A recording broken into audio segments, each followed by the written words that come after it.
yang ketiga, untuk yang baru-baru, sekarang tuh lebih enak sih. Kamu bisa akses MC-MC melalui video mereka di YouTube. Aku pernah dibayar 250.000 nge-MC di Kupang. Pencapaian terbesarku adalah meng-encourage mereka untuk jauh lebih baik dari aku. Sama ini kali, aku juara 2 nasional ini, Indosiar. Kali ini Kus lebih spesifik membahas tentang karirnya Joy Zemira. Jadi dikit aja, nggak usah panjang-panjang karena pasti udah banyak dikupas sama CA kemarin social work ya. Kita bakal kupas lebih dulu. Jadi saya balik hari ini kita quiz dulu. Pilih dua yang Adi Micin sebutin, pilih dengan cepat. Oke? Satu dulu, yang nomor 1, siap ya? Keluarga atau kerja? Keluarga. Keluarga, oke. Nyanyi atau MC? MC. MC. Surabaya atau Jakarta? Surabaya. Surabaya, oke. MC wedding atau corporate? Wedding. Wedding. MC sendiri atau duet? Duet. Duet. Ada anak Kupang nih, ada anak Kupang join, Jeffrey Swandi. Ya kan? Terus corona barengan keluarga atau normal tapi kerja? Corona bareng keluarga deh. Corona tetap bareng keluarga. Usaha makanan atau minuman? Minuman.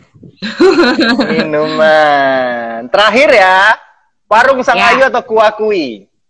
Kuakui ya? Ini rada berat nih. Gak apa-apa, jawab. Kuakui. Warung Sang Ayu atau Kuakui? Kuakui.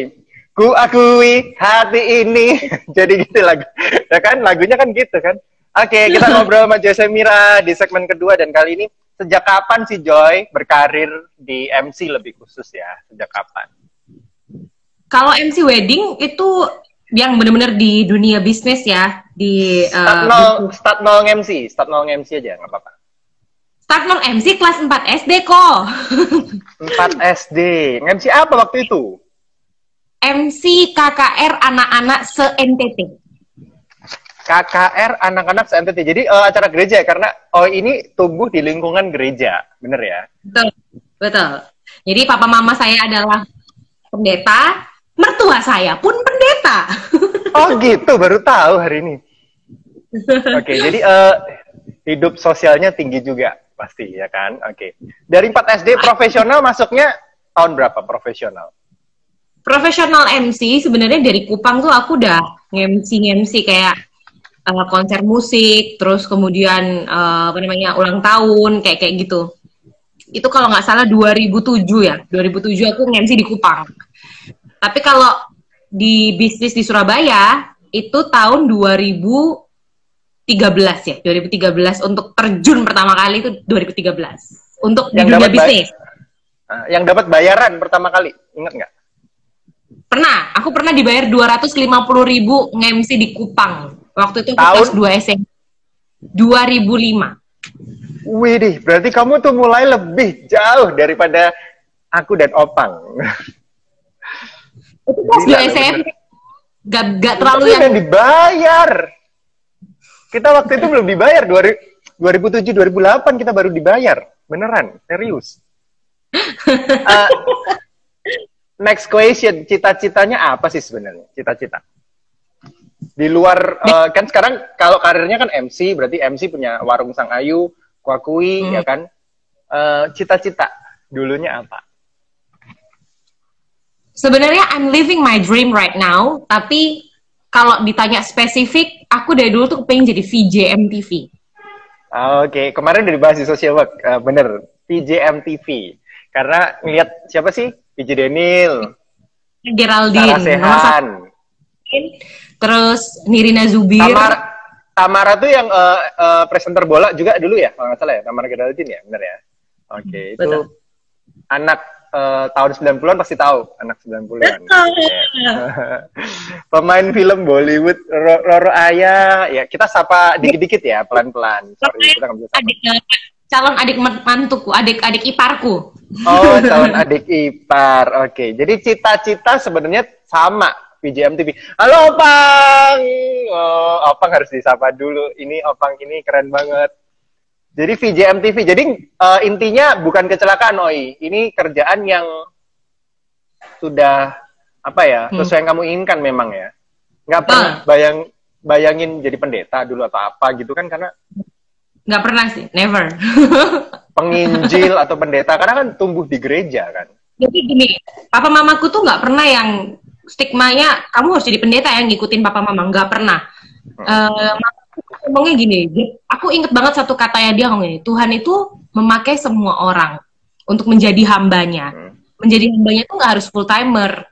Kamu bisa jadi presenter dan kamu membawa kabar baik tentang gospel, tentang hidup yang berbuah itu melalui hidupmu gitu. Jadi presenter pun bisa memenangkan banyak jiwa gitu ngomongnya. Jadi aku ya udah aku percaya bahwa baik di dunia bisnis, di dunia presenter, dunia seni atau di dunia rohani, kita semua bisa berdampak gitu loh.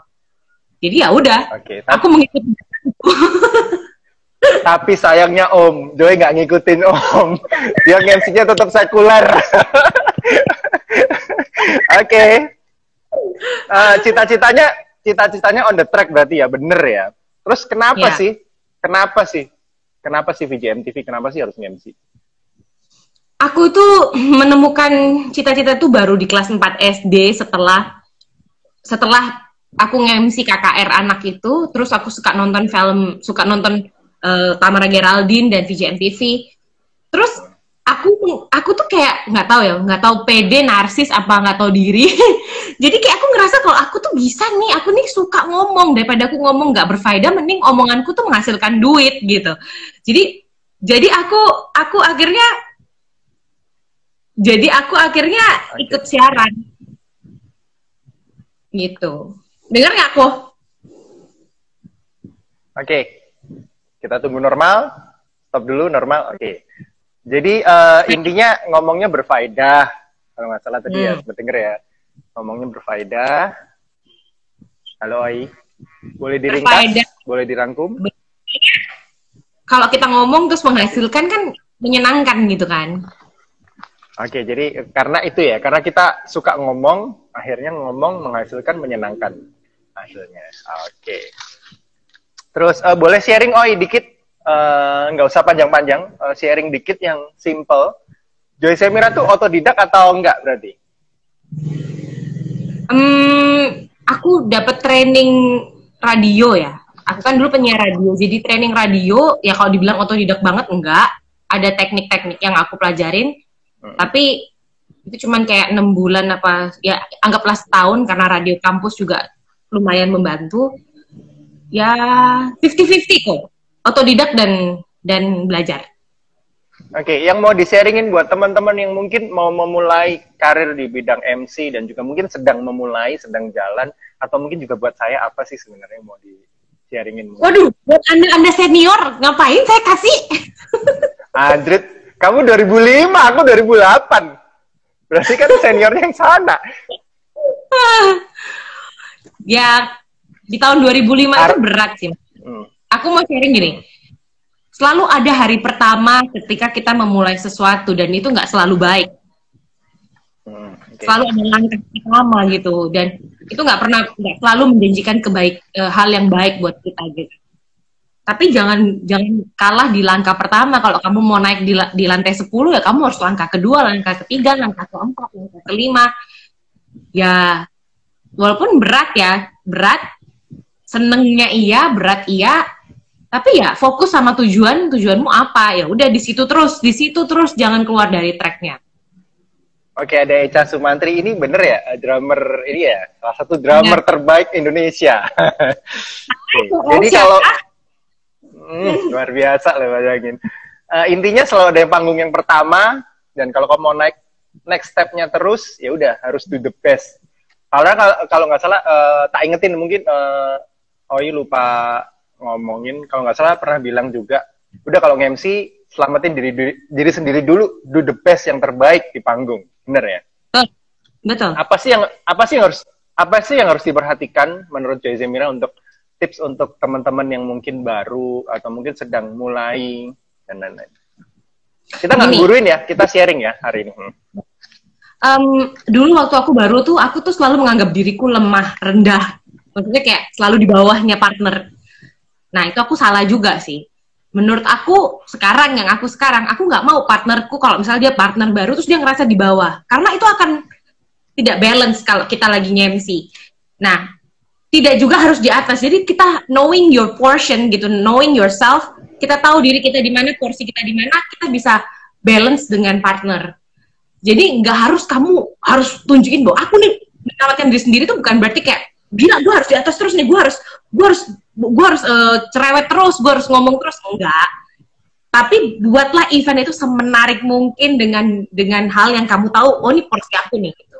Dengan kalau misalnya partner kamu bisa mengimbangin, so much better gitu. Yang harus diperhatikan, Joy, mungkin tips 3 atau 4 tips mungkin memulai langkah awal. Rendah diri ya. Yang pertama jangan rendah diri, jangan tinggi hati. Yang ketiga, gak apa-apa kalau emang gak bisa ngomong di langkah pertama, ya gak apa-apa, dengerin masukan dari senior-senior, dari partner, kemudian rekam video penampilan pertama, belajar lagi, perbaiki supaya bisa jadi lebih baik di penampilan kedua. Oke. Terus perlu merasa ini nggak sih, merasa bahwa kita ini kadang belum tiba-tiba mau tanyanya nih agak bingung karena jurnalistik loh, ini bayangin jurnalistik loh hari ini. Aku tuh nyatet loh, lihat nih, nyatet loh, tak catet loh, jawabanmu tak catet loh, beneran, tak catet loh. Gini aja. Yang jadi ciri khas Joyce Mirah tuh apa sih? Yang mungkin teman-teman tuh ngefans, tapi mungkin nggak tahu. Pasti banyak juga ciri khas. Apa ya, misalnya? Kalau dari pandangan teman-teman mungkin beda kali sama pandanganku. Nggak apa-apa, pandanganmu aja. Kalau aku tahu, aku gini, I know aku tahu diriku. Jadi ciri khasku adalah aku nih orang yang fun, ya seperti yang Koko tahu ya, aku orang yang fun. Kalau aku nge-MC itu aku selalu fun, selalu gimana pun caranya, walaupun misalnya sesaklek mungkin diminta sama klien, aku akan menaruh unsur fun di dalamnya.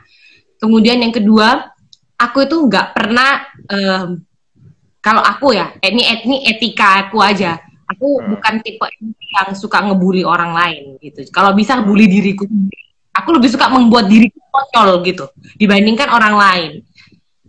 Karena aku orangnya santai gitu. Nah, itu dua hal yang bisa aku jual gitu ya untuk orang lain gitu. Kalau mau bully aku, santai aja aku mah gitu. Oke. Portfolio pencapaian sekarang yang udah capai sekarang apa aja sih? Apa ya? Nggak sombong ya, tapi pencapaian yang mungkin nggak pernah kamu bayangin waktu mulai tahun 2005 atau 2007, karena kita MC pertama 2000 berapa sih, tahun berapa ya kita MC bareng ya? Aku lupa sih. 2015. 2015 ya? Sweet 17. Dari Seven Organizer. Iya, masih 5 tahun yang lalu ya? Iya. Oke. Pencapaian sampai hari ini portfolio. Kuakui pasti ya. Kuakui hati ini, itu pasti. Terus Warung Sang Ayu. Sampai saat ini sih pencapaian terbesarku selain punya karir ya, sekarang puji Tuhan aku hidup bisa bantu suami untuk kehidupan sehari-hari. Aku selalu belanja pakai duit. Kalau untuk belanja-belanja yang sendiri itu bisa aku punya uang sendiri gitu. Terus belum 100% bisa bantu orang tua sih, dan itu targetku setelah semua ini settle. Tapi pencapaian terbesar adalah udah nggak ngerepotin orang tua lagi. Terus kemudian aku dulu waktu jalan sama-sama gitu, waktu memulai karir, banyak teman-teman aku yang ikut gitu ya. Dan mungkin waktu itu aku duluan terjun di wedding. Sekarang mereka juga terjun, dan pencapaian terbesarku adalah mengencourage mereka untuk jauh lebih baik dari aku gitu. Ya, whatever itu, maksudnya kayak secara pendapatan, secara penampilan, bukan berarti aku bilang aku berarti nggak buat apa-apa buat diriku, enggak. Cuman aku melihat sahabat-sahabatku juga naik bareng-bareng, itu seneng banget sih. Aku pribadi aku seneng banget. Gitu. Bukan menjadikan persaingan ya. Persaingan yang sehat lah ya. Jadi persaingan tetap, cuman maksudnya akhirnya persaingan bukan berarti kita nggak support each other, tapi harus disupport, tetap disupport. Sama ini kali, aku juara 2 nasional ini, apa namanya, Indosiar. Salah satu mimpi yang pengen aku capai gitu, waktu itu adalah news anchor. Tapi karena aku menikah dan melahirkan, ya akhirnya kami harus pending gitu. Udah di beberapa TV kalau nggak salah, Indosiar, terus ada lagi ya kalau nggak salah. Di Kompas TV. Kompas pernah ya? Oke, luar biasa. Anda ini luar biasa, lebih luar biasa dari kita. Kita aja TV-nya TV sendiri, bayangkan. Oke, Oi, legacy, kalau berapa tahun ke depan, 10 tahun, 15 tahun, 20 tahun ke depan, ketika kita udah mungkin di usia yang nggak semudah sekarang, orang mau kenal Joyce Mirah tuh, kamu yang pingin tuh dikenal apanya sih? Dikenal sampai gimana? Yang mau kamu bangun dari sampai hari ini ke 20 tahun, 15 tahun? Ini pertanyaan yang sama ke Opang kemarin dan agak susah jawabnya memang. Aku udah tahu sih jawabannya. Aku pengen jadi Joyce Mirah. Nggak susah, kecewa aku. Bayanganku susah. Soalnya itu adalah pertanyaan sebelum aku memulai karir untuk diriku sendiri. Jadi pertanyaan itu jadi udah di set harus. Ya. Harus di set dari awal ya. Ke aku, mamaku tuh orangnya apa ya? Dia mungkin pendidikannya tinggi banget. Jadi kayak semua anaknya tuh dilatih untuk punya goal. Jadi kamu kira-kira 10 tahun dari sekarang pingin dikenal apa sama orang-orang? Kalau kamu waktu itu aku masih SMP. Jawabanku adalah aku pengen center yang fun, yang seru, yang cantik, rodok-rodok goblok gitu ya. Yang cantik. terus dan yang paling penting aku pengen jadi presenter yang bisa bawa nama Tuhan Yesus tuh terjaga walaupun kehidupanku nggak sebaik itu ya. Terus itu tak pegang terus sampai detik ini pun aku kalau ditanya, aku pengen nanti orang kenal aku tuh orang yang fun, orang yang care, orang yang kayak orang yang memperjuangkan hidup keluarganya. Jadi aku istri yang baik, tapi juga ibu yang baik, tapi juga pekerja yang baik, anak yang baik.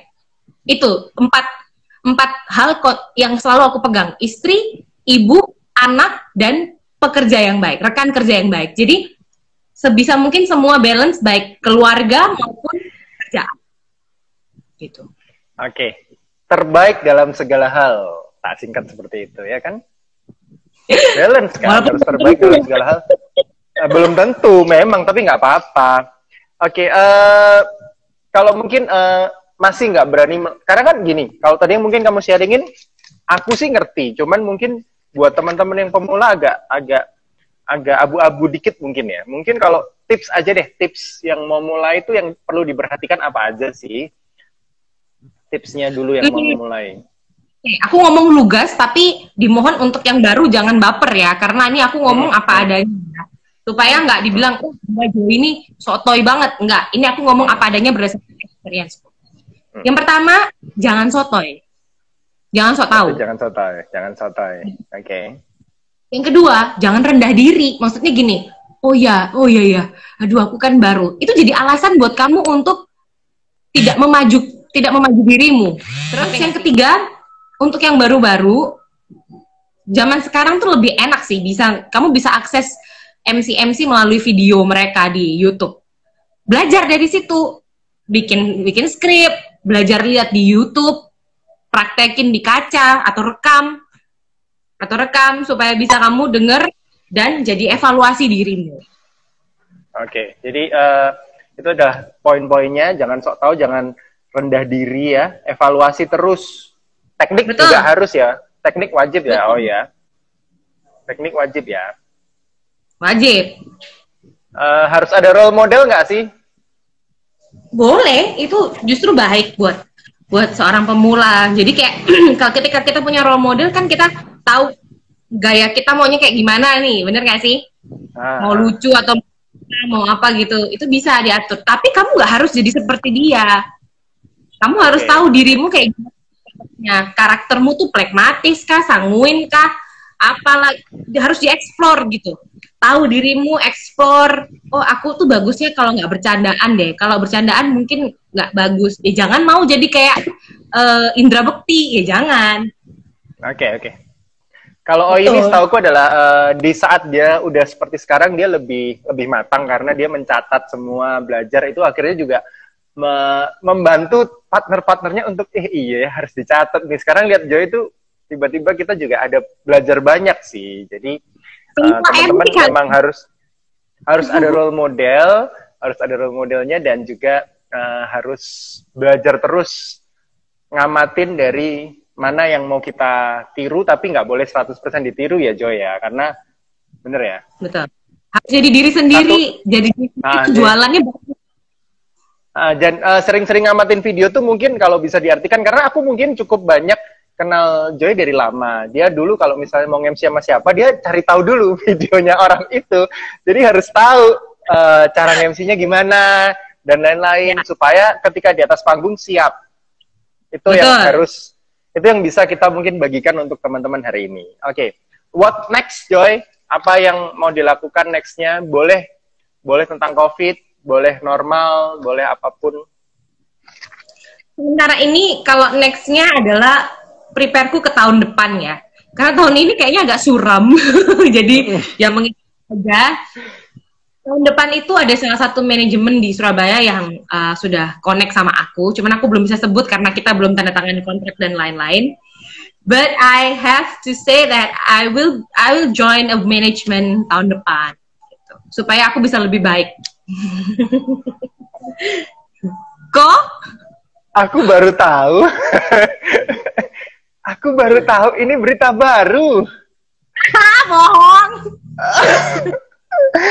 Ternyata teman-teman IO saat lagi nomornya Joy, CP-nya berganti ke manajer. Aku baru tahu Joy. Nanti kita cerita ya. Kita japri nanti ya. Kita telepon ya. Ini baru tahu loh bener. Hai Ko, Jamie. Koko Sensen Fate, halo. Oke, jadi siapin untuk tahun depan. Untuk tentunya kalau ada manajer nanti harus lebih baik secara performa. Lebih banyak waktu untuk memikirkan kualitas ya, teknik, dan masih banyak lainnya. Bener ya? Oke, Oi, terima kasih. Mau dirangkumin nggak sih yang hari ini? Khususnya segmen kedua ya. Untuk Oi kita rangkumin dikit. Jadi teman-teman jangan rendah diri kalau mau memulai. Jangan sombong. Dengar masukan kiri kanan orang-orang yang mungkin lebih expert di dunia ini, ya kan? Di dunia MC khususnya. Sering-sering dievaluasi dirinya. Jadi lihat video dan lain-lain. Dan kalau Joy saya tambahin, sering-sering mencatat juga, cari kosakata baru, disiapkan, nggak ada masalah. Yang penting adalah penampilan di atas panggungnya, bukan ketika kita nyiapinnya, tapi di atas panggungnya, bener ya. Wih, udah kayak jurnalis hari ini, udah kayak Mata Najwa ini hari ini. Terus, pengen meninggalkan sesuatu yang sudah disetting sebenarnya dari lama banget, dari tahun sekitar SMP ya, 2005-an. Udah nggak mau repotin orang tua, yang mau ditinggalin sebenarnya waktu itu goalnya adalah pengen dikenal orang sebagai orang yang fun, lalu care, dan terbaik dalam segala hal. Jadi istri, anak, ibu, dan sebagai pekerja. Oke, itu sih. Ada lagi mau closing statement? Buat Ko Adi Micin, terima kasih sudah bikin program kayak gini. Karena saya yakin, maksudnya kayak aku yakin di luar sana masih banyak orang yang ragu buat masuk ke dunia kita gitu. Dunia yang serba nggak pasti. Bener nggak sih? Dunia kita tuh nggak pasti nggak sih? Dunia entertain tuh nggak pasti gitu. Karena dunia jasa, nggak yang dibutuhin 24 hours gitu. Tapi dunia ini justru memberikan kebahagiaan buat aku pribadi. Aku bahagia dengan jalur ini dan saya misal masuk di jalur ini. Jadi kalau buat kalian, buat orang-orang yang nonton ini kepingin jadi MC, yuk bareng-bareng yuk kita belajar sama-sama. Saya juga masih belajar. Kita belajar untuk bisa menyampaikan, deliver komunikasi yang baik, membuat event itu jadi lebih baik. Oke. Thank you Joy, thank you Oi, terima kasih. And ladies and gentlemen, this is the wedding kiss. Kita kangen itu nggak sih, ya kan? Kita kangen loh ngomong itu, bayangkan. Gila, kangen MC parah. Biasanya, oi siap-siap ya, oi siap-siap ya. Ntar lihat matamu langsung kita ngomong bareng. Wih, tiba-tiba dunia. Ya tapi akhirnya terima kasih untuk Joy juga yang sudah mau diundang, sudah mau ayo mengobrol. Karena teman-teman yang di sekitar aku, yang inner circle inilah yang support untuk berani mencoba berkarya di jurnalistik yang dari lama sebenarnya kepingin, cuman kalau nggak ada corona nggak mungkin terjadi hari ini. Betul. Okay. Semangat. Kamu salam. Salam buat Ben, buat Ethan. Kakak, halo. Sehat ya. Thank you. God bless. Thank you ya. Bye-bye. Bye. Komen. Maaf, nggak bisa kita sapa satu persatu, nggak bisa kita jawab satu persatu. Mungkin kalau mau tanya boleh ke Instagram kita masing-masing. Ada di micin @joysemira, dan kita berjumpa di Ayo Mengobrol berikutnya. Besok. Beneran besok. Yang masih nonton, besok saya akan mengobrol, kita akan ayo mengobrol bersama dengan salah satu fotografer keren Surabaya dengan pencapaiannya yang luar biasa. Company-nya keren banget sampai hari ini, masih survive, dan dia juga sudah pernah pernah meraih banyak sekali penghargaan dan juga tentunya apresiasi dan juga kesempatan yang sudah dia dapatkan. Besok kita bertemu dengan Ayo Mengobrol, Jerry Eva dari All Season yang sudah menjadi fotografer Mbak Kahiyang, anaknya Pak Jokowi, dan juga Mas Bobi.